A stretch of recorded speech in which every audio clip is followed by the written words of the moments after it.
Malaysia launches a missile test. It sends a message to China that Malaysia will fight for the South China Sea.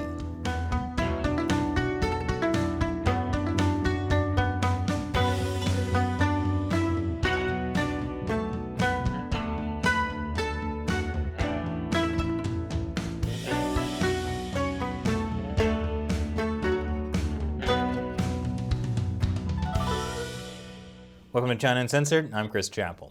Malaysia is flexing its military muscle in the South China Sea. And it's sending a clear message to China. Malaysia is no pushover. Malaysia just held 6 days of military drills called Taming Sari 2021. It saw the Royal Malaysian Navy carry out a rare demonstration of its anti-surface capabilities in the South China Sea, with the firing of 3 Exocet missiles. According to a regional security analyst, these drills would send a clear message across to other South China Sea claimants, including China, that Malaysia is no pushover, and nor is it unprepared to use force, even against the likes of China, which now has the largest navy in the world. The Chinese Communist Party claims almost the entire South China Sea, putting it in territorial conflicts with the Philippines, Vietnam, Indonesia, Brunei, and of course, Malaysia. This was Malaysia's first wartime drill since the coronavirus pandemic began last year, and it's no surprise why. At the end of May, Chinese military aircraft breached Malaysian airspace. Malaysia scrambled its own aircraft after the Chinese aircraft ignored warnings to leave. It caused a huge diplomatic fallout. Nevertheless, Chinese Coast Guard ships have since early June also been putting pressure on and harassing new Malaysian oil and gas projects in the South China Sea. And that's at least the 3rd time since last spring. Malaysia is now seeking to buy new combat aircraft. Of course, despite Malaysia's recent military drills, they know that in order to counter an aggressive Chinese Communist Party, they need allies. Which is why, earlier this month, Malaysia joined US-led military drills in Southeast Asia.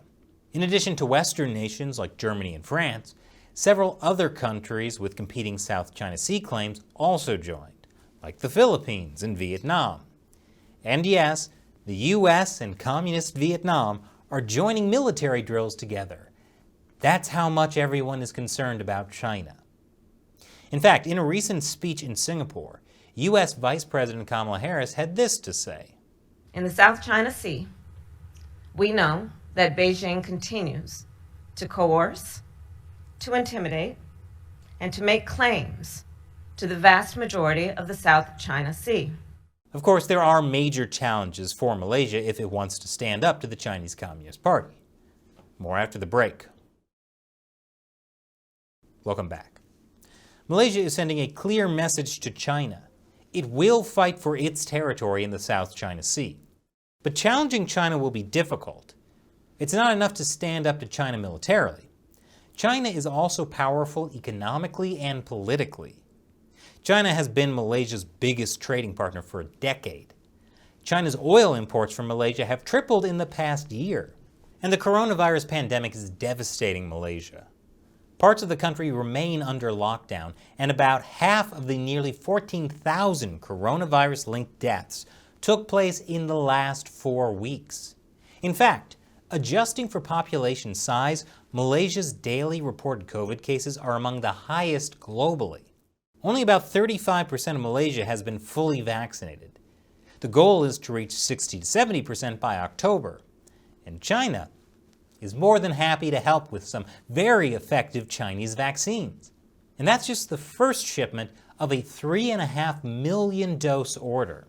Earlier this summer, Malaysia had actually announced it would stop using another Chinese vaccine, Sinovac, because they had gotten a lot more Pfizer vaccines. I guess they hope that canned Sino is better than Sinovac. But Malaysia faces another big challenge if it wants to stand up to China: its own political infighting. Last week, Malaysia got a new prime minister, the 3rd in 3 years. That's not a great sign. The new prime minister is Ismail Sabri Yaakob. He was appointed by the King of Malaysia after the previous prime minister lost the support of parliament.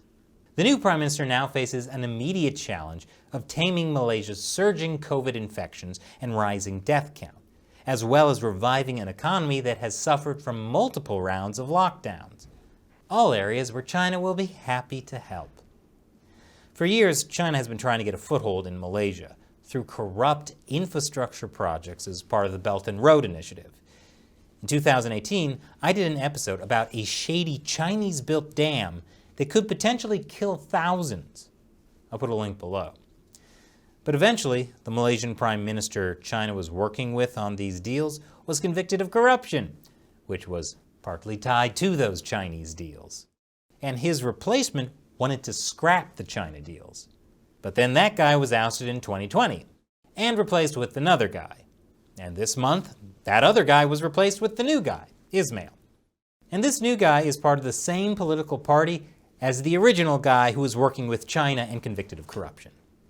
I'm simplifying things a lot, but what's important is the Chinese Communist Party uses political division for its advantage. China is putting on a friendly face for the new guy.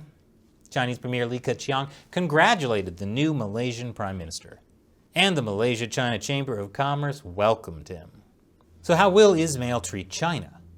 China is increasingly aggressive in the South China Sea, but China is also a potential source for COVID vaccines and economic recovery from lockdowns. All problems China caused in the first place, but you know.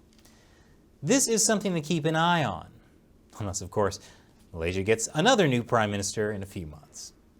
And now, it's time for me to answer a question from a member of the China Uncensored 50 Cent Army, fans who support us and our efforts to expose the truth about the Chinese Communist Party by contributing to the crowdfunding website Patreon. Tony Chapkowski asks, how long for the Chi-Coms to build as many bombs as we have? And how long for those missile silos to be finished? Great question, Tony. China is rapidly expanding its nuclear weapons capability. The goal is to be at least on par with the United States.